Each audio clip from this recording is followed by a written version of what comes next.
창세기의 본문은 베델에서 꿈을 꾼 야곱의 이야기입니다. 이 꿈을 통해 야곱은 할아버지 아브라함과 아버지 이삭의 그 꿈, 약속, 그걸 다시 한번 확인하게 됩니다. 하나님께서 할아버지와 아버지에게 약속하신 꿈을 이 손자가 다시 한번 확인하게 되는 것입니다. 그런데 이 야곱의 꿈을 이해하기 위해서는 야곱의 전반적인 삶을 알아야만 합니다. 야곱은 누구입니까? 야곱은 이삭과 리브가를 통해서 태어난 쌍둥이입니다. 형은 살결이 붉은 데다가 온몸이 털투성이어서 이름을 털이라고 하는 뜻을 가진 에서였고, 야곱은 태어날 때 형의 발 뒤꿈치를 잡고 태어났다고 해서 야곱이라고 했습니다. 에서는 활달한 성격의 날쌘 사냥꾼이 되었고, 야곱은 주로 집에서 있는 범생이었습니다. 어머니의 치마 폭에 쌓여있는 어린 범생이, 그런 나약한 성격을 가진 사람이었습니다. 그런데 야곱의 일생에서 아주 중요한 일이 두 가지가 생겼습니다. 물론 이것은 형 에서와의 관계된 일이었습니다.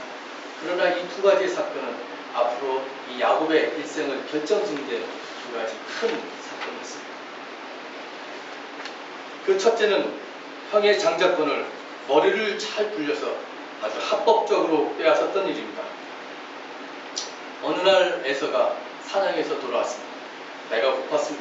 허겁지겁 팥죽 한 그릇을 찾았습니다. 그 동생 야곱에게 이렇게 얘기했습니다. 야곱아, 지금 내가 배가 고프니 네가 나한테 붉은 죽 한 죽을 써서 주면 내가 좋겠다. 그래서 야곱이 그 순간을 이용했습니다. 형, 그럼 내가 형에게 맛있는 팥죽 한 그릇을 끓여줄 테니 형의 그 장자권을 나한테 주죠. 배가 고팠던 에서는 그 귀한 장자권을 그렇게 쉽게 발로 찹니다. 그게 뭐가 대단하다고, 장자권. 그래, 내가 이 내 장자권을 너에게 줄 테니 어서 팥죽 한 그릇을 끓여서 나에게 다오. 그래서 야곱이 팥죽 한 그릇을 끓여서 마침내 에서의 장자권을 받습니다. 이 훗날 에서는 분통을 터집니다. 야곱이 나를 속였다. 나를 속여서 장자권을 빼앗았다고 분통을 터집니다. 그러나 엄밀하게 얘기하면 야곱이 속인 것은 아니었습니다. 에서가 쉽게 자기의 장자권을 발로 찼던 것입니다. 당시 부족체제는 가부장적 체제였습니다. 남자들은 아버지와 아들의 권리는 공동체의 의사를 결정짓는데 아주 중요한 역할을 했습니다. 특히 맏아들은 집단의 의견을 결정짓는 중요한 위치에 있었고, 그래서 다른 형제보다 그의 권리는 그만큼 강했습니다. 그래서 비록 쌍둥이이지만 야곱은 동생에 불과했던 것입니다. 그러나 에서는 그만 한순간의 배고픔에 이 중요한 장자로서의 권리와 권한을 팥죽 한 그릇에 동생에게 내어준 것입니다. 두 번째, 이것은 더 결정적인 사건입니다. 이것이야말로 에서가 땅을 치고 울고불고할 야곱의 속임수였습니다. 아버지 이삭의 나이가 많아졌습니다. 눈이 어두워서 앞을 잘 보지 못할 상태에 있었습니다. 그래서 어느 날 에서를 부릅니다. 얘야, 내가 죽기 전에 너를 축복하고 죽고 싶다. 내가 죽기 전에 네가 맏아들이기 때문에 축복권을 너에게 주고 내가 축복을 하고 죽고 싶다. 그러니 너는 빨리 나가서, 들에 나가서 사냥을 해야지. 내 입맛에 맞는 별미를 만들어라. 내가 그것을 먹고 너를 축복해주고 내가 죽겠다. 이것은 정말 당연한 것이었습니다. 당시 가부장적 사회 속에서 맏아들을 통해서 하나님의 축복이 대대손손 가문을 통해서 내려간다는 것입니다. 이삭은 이렇게 당연한 절차, 통과 의례를 이제는 자기가 죽기 전에 자기의 큰아들 에서를 통해서 베풀려고 했던 것입니다. 이때 마침 그의 부인 리브가가 듣게 됩니다. 리브가는 왜 이렇게 둘째 아들 야곱을 편애했는지 모르겠습니다. 성경이 이렇게 잘 나오지 않습니다. 그만큼 왜 리브가가 아들 야곱을 편애했는지는 중요한 것이 되지 않습니다. 중요한 것은 리브가가 그 당시에 야곱을 부릅니다. 얘야, 내가 우연히 듣게 되는데 아버지가 에서를 축복하려고 한다. 그러니 너는 빨리 가서 염소 2마리를 가져와라. 내가 아버지의 입맛에 맞게 별미를 만들어서 너에게 줄 테니 너는 그것을 가져다가 아버지에게 주고 대신 에서의 축복권을 받아와라. 그리고 에서에게 준 축복을 받아라 했습니다. 자, 보십시오. 에서는 사냥터로 달려갔지만 야곱은 어머니가 만들어주겠다고 했습니다. 어머니가 대신 만들어줄 테니 너는 가만히 있거라. 내가 시킨 대로 해왔습니다. 그래서 마침내 이 에서가 짐승을 갖다 주자, 야곱이 갖다 주자 어머니가 만들었습니다. 별미를 만들어주고 아버지에게 갖다 줬습니다. 마침내 야곱이 에서 형의 축복을 대신 받습니다. 그래도 마지막 순간에 아버지는 그의 목소리 때문에 미심쩍어 했습니다. 그러나 그것은 문제가 아니었습니다. 결국은 야곱의 축복을 받습니다. 창세기 27장 29절이 바로 이 야곱의 축복 이야기입니다. 여러 민족이 너를 섬기고 백성들이 너에게 무릎을 꿇을 것이다. 너는 너의 친척들을 다스리고 너의 어머니의 자손들이 너에게 무릎을 꿇을 것이다. 너를 저주하는 사람마다 저주를 받고 너를 축복하는 사람마다 복을 받을 것이다. 이렇게 축복을 받았습니다.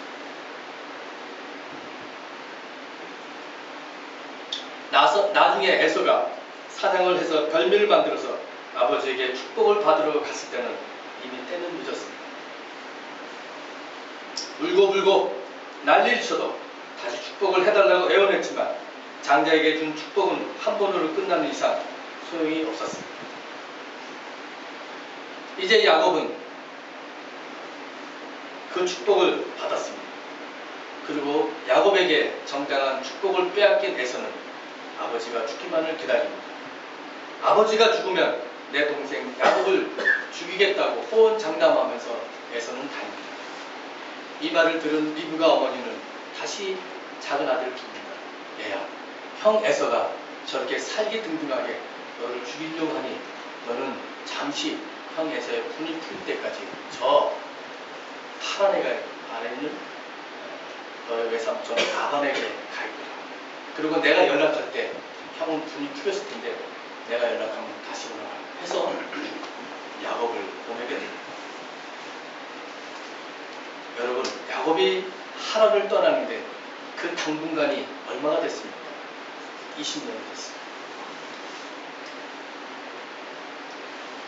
아버지를 속이고 형의 축복권을 빼앗은 야곱이 이제 하란으로 떠납니다.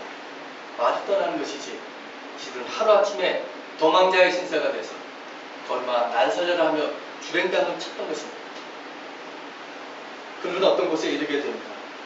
그리고 해가 저물어서 거기에서 돌 하나를 베개로 삼아 하룻밤을 잡니다. 하루아침에 신세가 바뀐 그는 밤잠이 제대로 오지 않았을 것입니다. 편안히 집에서 어머니 사랑 속에 잘 지낼 수 있었는데 좋아하는 양고기도 염소고기도 마음껏 먹을 수 있었을 텐데 하루아침에 이렇게 이름도 모를 곳에서 돌베개를 베고 하늘을 쳐다보며 잠을 청해야 하는 노숙자로 전락하게 되었으니 말입니다. 내가 괜한 욕심을 부렸나 하는 후회감도 들었을 것입니다. 그 축복은 형의 것인데 하는 죄책감도 들었어요. 왜 어머니의 말을 들었을까 하는 원망감도 생겼을 것입니다. 하늘의 별만큼 야곱의 생각도 그날 밤 많았을 것입니다. 그래서 잠도 잘 못 자고 이리 뒤척 저리 뒤척할 때 그는 문득 잠이 들었습니다. 꿈을 꾸었습니다. 꿈에 보니 땅에 층계가 있고 그 꼭대기가 하늘에 닿아 있었습니다. 소위 말하는 야곱의 사다리입니다. 그리고 하나님의 천사들이 그 층계를 오르락 내리락 하고 있었습니다. 마침내 하나님이 그 층계에서 말씀을 하셨습니다. 나는 주 너의 할아버지 아브라함을 보살펴주신 하나님이여 너의 아버지 이삭을 보살펴주신 하나님이여 내가 지금 누워있는 이 땅을 내가 너와 너의 자손에게 주겠다. 너의 자손이 땅의 티끌처럼 많아질 것이며 동서남북 사방으로 퍼질 것이다. 이 땅의 모든 백성이 너와 너의 자손의 복을 받게 될 것이다. 내가 너와 함께 있어서 내가 어디로 가든지 너를 지켜주며 내가 너를 다시 이 땅으로 데려오겠다. 내가 너에게 약속한 것을 다 이루기까지 내가 너를 떠나지 않겠다. 이것이 그날 야곱이 받은 하나님의 축복의 선언입니다. 야곱은 잠에서 깨어나 생각합니다. 아, 주님께서 분명히 이곳에 계셨는데 내가 미처 그것을 몰랐구나. 그런 고백을 합니다. 그리고 이것이 하나님의 집이다. 여기가 바로 하늘로 들어가는 문이다 라고 생각합니다. 그리고 그가 베개를 메고 잔 그 돌에 기둥을 세우고 기름을 붓고 이것을 베델이라고 칭합니다. 베델은 하나님의 집이라는 뜻입니다. 그리고 야곱은 서원합니다. 하나님께서 저를 지켜주시면 이 세운 돌이 하나님의 집이 될 것이며 앞으로 내가 나는 10가지 한 가지를 하나님께 바치겠습니다. 11조의 선언입니다. 서약입니다. 이기적인 야곱이 이렇게 처량하게 도망자의 신세가 되어 어느 이름 모를 곳에서 한밤중에 하나님의 임재를 체험합니다. 그리고 여기에도 하나님이 계시구나라고 하는 깊은 신앙 고백을 합니다. 야곱 같은 이기적 사람에게도 함께 하시는 하나님의 은총을 여기서 우리는 볼 수 있습니다. 그것은 하나님께서 은총으로 개입하시는 거룩한 역사입니다. 이러한 야곱의 삶을 통해서 우리는 몇 가지를 생각해 볼 수 있습니다. 첫째, 야곱은 비록 장자는 아니었지만 장자권의 소중함을 알고 있었습니다. 반면 에서는 장자임에도 불구하고 그는 맏아들의 권리를 그리 뭐 대단한 것이냐고 하고 스스로 발로 찼습니다. 자기 자신의 소중한 권리와 축복을 팥죽이라는 물질과 쉽게 바꿨던 것입니다. 장자권을 영적인 권한과 축복 그리고 신앙으로 우리가 바꿔 생각할 때 우리는 그것을 물질로 바꿀 수 없다는 것을 깨닫습니다. 생명의 주인이신 하나님을 섬기고 그분만을 경배하는 것이 우리의 삶의 목적이라고 할 때 그 최고의 가치를 물질로 평가하거나 바꿀 수 없다는 것입니다. 그렇습니다. 신앙을 돈 몇 푼으로 바꿀 수 없습니다. 우리가 모이는 이 신앙의 공동체를 돈의 가치로 측량할 수 없습니다. 복음을 위해 순교했던 기독교의 수많은 순교자가 바로 목숨까지 내어놨던 가치입니다. 큰 것, 많은 것으로 평가되는 자본주의 속에서 교회마저도 큰 교회, 많은 성도로 평가되고 지고 있습니다. 그러나 물질적인 가치로 신앙을 측정할 수 없습니다. 불행하게도 오늘의 교회는 만몬으로 하나님을 섬기는 것을 넘어서서 이제는 만몬을 하나님으로 섬기고 있습니다. 우리는 신앙적 영적 축복을 단 팥죽 한 그릇으로 바꿀 수 없다는 사실을 알아야만 합니다. 그게 뭐 대수론가 하고 장자권을 쉽게 포기한 에서 비록 둘째였지만 장자권의 소중함을 알고 있었던 야곱 그것의 차이는 엄청난 결과를 낳고 말았습니다. 두 번째, 야곱은 하나님이 한 장소에만 계시는 부족신이 아니라 어디서든지 계시는 분임을 그의 고백을 통해서 드러내 보입니다. 16절 말씀입니다. 야곱은 잠에서 깨어나 혼자 생각하였다. 주님께서 분명히 이곳에 계신데도 내가 미처 그것을 몰랐구나. 이 야곱의 신존재의 인식은 대단히 혁명적입니다. 그들이 살던 가나안 땅에만 계셨던 하나님, 그렇지만 그 하나님이 하란으로 가는 이곳, 이름 모를 땅에 이미 계셨다는 것입니다. 하나님이 어디든지 계시다. God is anywhere. God is everywhere. 그리고 하나님을 넘어서 계신다. God beyond God. 이러한 현대신학의 명제가 이미 야곱의 신앙의 고백 속에서 나타났던 것입니다. 그 옛날 부족과 장소를 넘어선 야곱의 하나님이 이제 현대사회 속에서도 지정학적 조건을 넘어 계시는 분으로 종교의 울타리를 넘어 계시는 창조주 하나님으로 우리에게 계시하고 계십니다. 여기서 중요한 또 하나의 사실은 절대자 그 하나님의 경험은 외롭고 초라한 노숙인 야곱을 통해서 역사하셨습니다. 도망자 야곱, 약자인 야곱의 삶 속에서 경험되었던 것입니다. 이기적인 마음을 가지고 있을 때나 어머니의 품 안에서 어머니의 치마폭 속에서 있었던 야곱은 그 하나님을 경험하지 못했습니다. 그러나 지금 불안하고 두렵고 절망하는 야곱의 그 순간이 살아계신 전능하신 하나님을 경험하는 순간이었던 것입니다. 불안감에 홀로 있는 순간이 하나님의 은총을 경험하는 깊은 시간이었고 결국 야곱에게는 그것은 축복의 시간이었던 것입니다. 여러분 어떻습니까? 하나님 앞에서 불안하고 초조하고 두렵고 홀로 있음의 경험을 여러분 하십니까? 아니면 그 상황이 불안해서 두려워서 그 순간을 애써 외면하고 계십니까?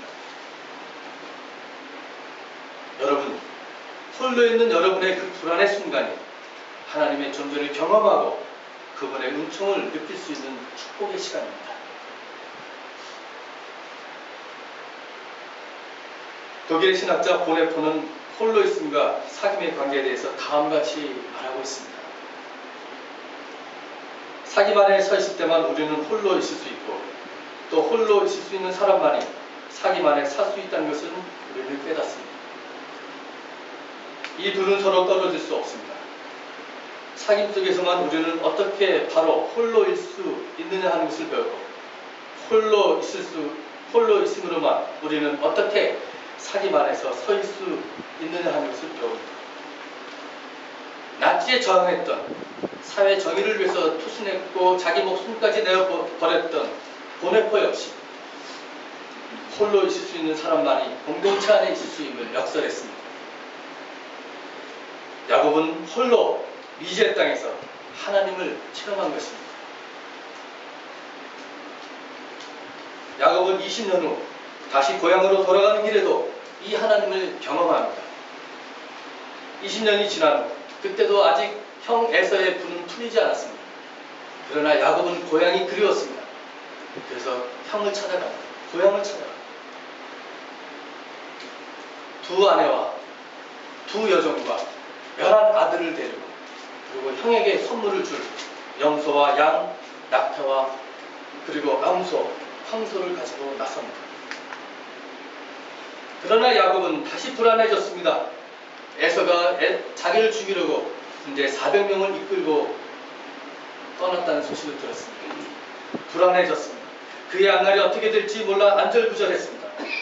그래서 마침내 자기가 가져온 선물을 때를 먼저 야곱과 가까이 보냅니다. 그리고 자기의 아내와 여종과 그리고 가진 선물도 나중에 급기야 먼저 배를 타서 보냅니다. 그리고 불안해서 두려워서 떨어서 스스로 그 강을 먼저 넘지 못습니다. 약간 강가에서 나루토에서 그날 밤 야곱은 20년 전처럼 다시 불안해서 두려워 떨어서 주저앉고 말았습니다. 여러분 어떻습니까? 그날 밤 20년 전과 똑같은 불안의 밤이었습니다.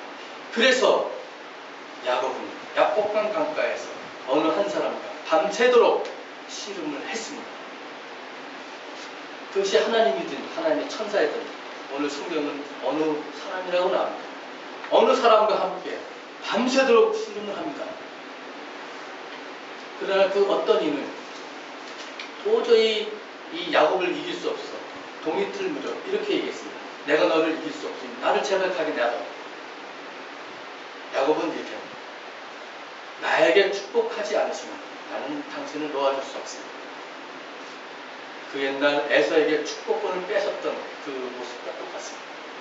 나에게 축복하지 않으면 당신을 내가 놓아줄 수 없습니다. 그러자 그 어떤 이는 이 야곱의 엉덩이뼈를 탁 칩니다. 그래서 쩔뚝거리게 만듭니다. 그리고 그는 말합니다. 내가 하나님과 겨루어서 이겼고 사람과도 겨루어서 이겼다. 내 이름이 앞으로 야곱이 아니라 이스라엘이다. 이름이 바꿨습니다. 가족을 다 먼저 보내고 강가에 혼자 있던 야곱은 그 불안 속에서 하나님을 다시 만나게 되고, 불안과 고독, 두려움의 순간은 하나님과 만나는 순간이었습니다. 절망하며 하나님과 씨름하는 순간이 오히려 축복의 순간이었던 것입니다. 그러나 비록 엉덩이뼈가 어긋나서 쩔뚝거리게 되었지만 야곱은 더 이상 지난밤에 불안한 야곱이 아니었습니다. 그는 그것을 하나님을 배우는 곳이라고 해서 분이엘이라고 칭했습니다. 그리고 그 분이엘을 지날 때 쩔뚝거리는 야곱을 향해서 해가 솟아서 그를 비추었다, 이렇게 성경은 말합니다. 굉장히 상징적인 얘기입니다. 야곱은 상징의 사람, 희망의 사람이 되었던 것입니다. 더 이상 불안한 야곱이 아니라, 초조한 야곱이 아니라 하나님을 단독적으로 만나서 이제는 희망의 상징이 되었던 것입니다. 김영훈 목사님은 그에 져서 애니어그램으로 보는 성서 인물 이야기라는 속에서 이렇게 목숨을 건 야곱의 씨름을 이렇게 표현했습니다. 영성의 세계, 즉 내면의 세계에서 겉사람과 속사람 사이에 벌인 성전이었다고, 납복 나루토에서 새 사람이 된 야곱을 보여준다, 이렇게 말하고 있습니다. 이렇게 야곱은 불안과 두려움 속에서 홀로 하나님을 경험하며 새로운 사람, 즉 이스라엘이 되었습니다. 요즘 세월호 참사 앞에서 모두가 다 분노하고 행동하자고 합니다. 우리는 살아있는 신앙의 양심으로 분노하고 행동해야 합니다. 행동하지 않은 믿음은 죽은 믿음이라고 야고보서는 일찍이 말했습니다. 그러나 이럴수록 우리는 홀로 있음의 경험을 놓쳐서는 안 됩니다. 우리가 하나님 앞에서 이런 홀로 있음의 경험이 없다면 이런 비극은 계속될 것입니다. 인간의 마음속에 악의 모습이 있기 때문입니다. 지금 이스라엘이 팔레스타인 지역을 공습하고 있습니다. 지상군을 투입했습니다. 탱크, 전투, 헬기로 공격하고 있습니다. 300명이 죽었고 2200명이 부상을 당했다고 합니다. 이스라엘 사람들이 누굽니까? 유대인입니다. 유대인이 누굽니까? 2차 대전 때 아우슈비츠 수용소에서 죽음을 당했던 그 유대인들의 자손입니다. 어제의 피해자가 오늘의 가해자가 된 것입니다. 왜 이런 폭력이 악순환하겠습니까? 제 후배가 페이스북에 이런 글을 남겼습니다. 악의 가장 무서운 힘은 악의 희생자를 악의 협력자로 만드는 것이다. 어제의 피해자를 오늘의 가해자로 만든다. 아우슈비츠의 하늘을 뒤덮던 검은 연기가 가자에서도 피어오른다. 악의 궁극적 승리는 인간에게 고통을 줄 때가 아니라 인간이 그 고통으로부터 아무것도 배우지 못하게 할 때 얻어진다.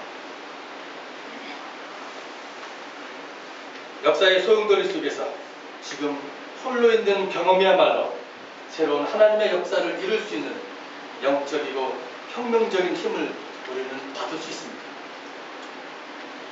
그렇지 않다면 지금 내가 어디에 서 있는지, 어디로 가고 있는지 제대로 알지 못한 채 대중에게 휩싸일 수 있습니다. 이기적인 야곱이 불안과 두려운 밤을 통해 하나님을 만나서 새로운 사람이 되었고 마침내 떠돌이의 해방, 아브라함과 이삭과 믿음의 조상이 되었듯이 오늘 우리도 하나님 앞에서의 단독자의 경험을 통해서 날마다 새로운 사람으로 거듭나고 그 거듭남이 평화의 사도의 수건을 다하는 것까지도 이어져야 합니다. 하나님 앞에서의 단독자의 경험, 이것이야말로 오늘 우리를 정의와 평화와 그리고 하나님 나라를 위해서 투신할 수 있는 경험이 될 것입니다. 이것이 야곱의 일생을 통해서 오늘 우리에게 주시는 하나님의 말씀입니다. 이 말씀 통해서 잠시 묵상하시겠습니다.